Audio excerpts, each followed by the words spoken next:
a student. I hate Monday mornings. I hate the alarm clock going off.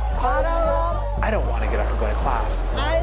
For a lot of kids around the world, that's their greatest dream.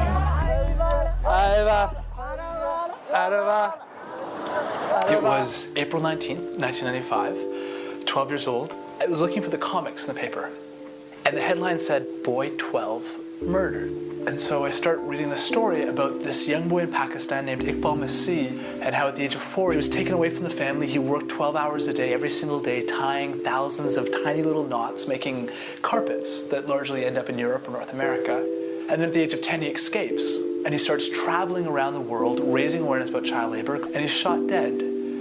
And most people believe that he was killed because he was speaking out against child labor.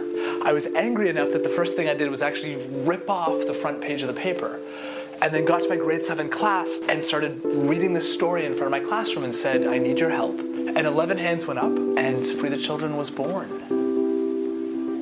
I remember when we first started, we said we were going to build one school, and people laughed at us. You know, that was 10 years ago. We've worked with more than 1 million children in 45 countries around the world, including building 420 primary schools, which every single day serve about 40,000 children.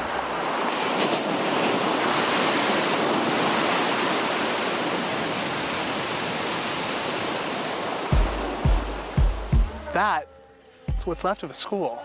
We saw books that were still lying in puddles of water, desks that were literally smashed to the ground, a roof had caved in that just destroyed everything in sight.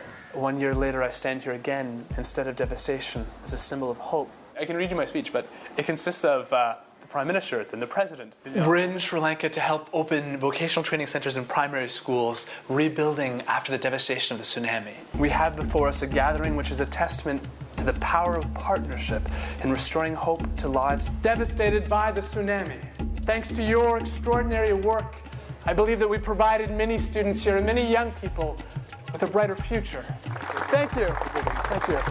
It's been our honor to work with the citizens of Potterville, and thank you, Minister. Thank you. Sometimes there's some cultural misunderstandings. For example, when you're a foreigner, you receive a set of garlands around your neck. It's a welcome. But as a foreigner, when you take it off and you put it around the neck of a young woman, it's a marriage proposal. Apparently I just proposed marriage. The new vocational training center, the 2-story building, is helping to provide the skills, tools, so that families can actually earn enough to afford to send their child to school instead of sending their child into child labor. Who is in the computers? We have a rule that a minimum of 50% of the students are young girls. We believe that education is a tool to gender empowerment. B-Y-E. Bye. Bye-bye. Education is the solution to everything. Okay. We're off to Turkville, a small village that was devastated by the tsunami. They lost their primary school, so we're helping with the reconstruction. Last year, the world spent $400 billion in cigarettes, $180 billion drinking beer, and $40 billion playing golf, when all it would take is an additional $10 billion to put every single child around the world into school. Bye-bye! Bye-bye!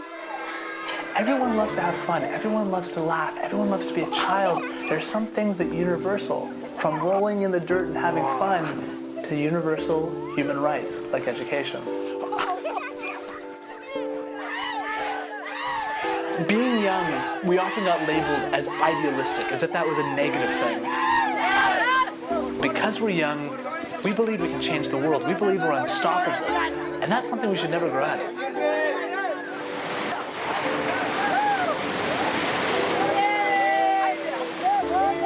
At the end of every day, I go up, look for a clear sky, try to connect the internet so I can download messages from the office. I think today's report is going to be about an opening school ceremony, an extraordinary day, and how we need a lot more days like this.